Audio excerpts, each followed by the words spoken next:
तो 21 अक्टूबर FIDA का data आया है। तो आज ट्रेडिंग हुई थी ट्रेडिंग मुहूर्त के अंदर। तो कॉन्ट्रैक्ट बने हैं कुछ, हम उसको ही देख लेते हैं।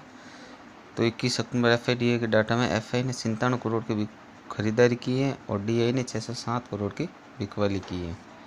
FNO में देखें तो FNO में FI है वो ऑप्शन के अंदर नेट बुलिश होकर गए हैं।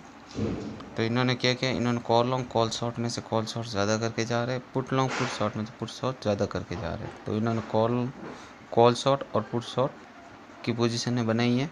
तो ये इसका मतलब होता है कि साइड वेज की तरफ बिहेवियर कर सकता है। और ओवरऑल देखें तो एजिंग ही है। और फ्यूचर में देखें तो बुलिश होकर गए हैं। और फ्यूचर के जो शॉर्ट है वो कल थे -1.73 में, आज भी उतने ही है ना। फ्यूचर में कोई इन्होंने बदलाव नहीं किया है, केवल ऑप्शन के अंदर पोजीशनों का बदलाव किया है। और प्रो का देखें तो प्रो ऑप्शन के अंदर नेट बेरिश होकर गए हैं। तो इन्होंने क्या किया है, इन्होंने कॉल लॉन्ग कॉल शॉर्ट दोनों की संख्या बराबर है। पुट लॉन्ग पुट शॉर्ट में से ये पुट लॉन्ग ज़्यादा करके जा रहे हैं, इसलिए डाटा बेरिश का है। तो ये ऑप्शन के अंदर बेरिश होकर गए हैं और फ्यूचर के अंदर भी ये बुलिश चल रहे हैं। क्लाइंट का देखें तो रिटेलर है वो, उसने क्या किया है, तो ये ऑप्शन के अंदर नेट बुलिश होके जा रहे हैं। इनकी भी हेजिंग ही है, जितने कॉल लॉन्ग है उतने कॉल शॉर्ट है, जितने पुट लॉन्ग है उतने भी पुट शॉर्ट है। हाँ, हल्के से पुट शॉर्ट ज़्यादा है, इसलिए डाटा बुलिश का है। तो ये ऑप्शन के अंदर बुलिश होकर गए हैं। और फ्यूचर में देखें तो बिहेवियर से चल रहे हैं।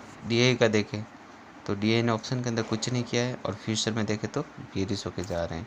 और एक और बात, FI और प्रो है वो आमने सामने, FI है वो बुलिश की तरफ है, प्रो है वो बिहेवियर की तरफ है।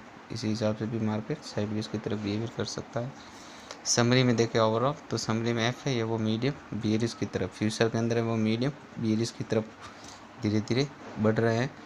अलग अलग इंडेक्स में देखें तो निफ्टी के अंदर मिल्ड बुलिश, बैंक निफ्टी के अंदर mild bullish, mid cap Nifty के अंदर भी मिल्ड बुलिश। मिल्ड बुलिश का मतलब मीडियम से भी कम बुलिश। और फिर निफ्टी के अंदर वो मीडियम मिल्ड है वो बिहेवियर चल रहा है। निफ्टी नेक्स्ट 50 के अंदर इंडिसेव है, ऑप्शन के अंदर वॉलेटाइल है। वॉलेटाइल का मतलब जितनी बुलिश का व्यू है उतना का उतना बियरिश का भी व्यू है। और प्रो का देखें तो प्रो फ्यूचर के अंदर मिल्ड बुलिश है, ऑप्शन के अंदर वो मीडियम बियरिश चल रहा है। क्लाइंट का देखें तो क्लाइंट फ्यूचर के अंदर इंडिसेव चल रहे हैं और ऑप्शन के अंदर वो मीडियम बुलिश चल रहे हैं।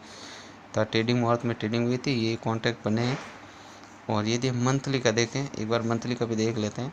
तो मंथली में जो इस महीने अक्टूबर महीने 8 दिन तक है ना, अभी ये महीना ख़त्म होना है, तो 8 दिन तक इन्हें जो FI है इनकी जो बाइंग हुई वो 1.5 लाख करोड़ की है। और जो बिकवाली है वो भी 1.5 लाख के समथिंग आसपास है। तो लगभग ये 300 करोड़ प्लस में चल रहे हैं। और DI का देखें तो लगभग 2 लाख बाइंग है और लगभग 1.5 लाख के समथिंग देखें तो सेल है। ये चल रहे हैं 29,923 करोड़ प्लस के अंदर। तो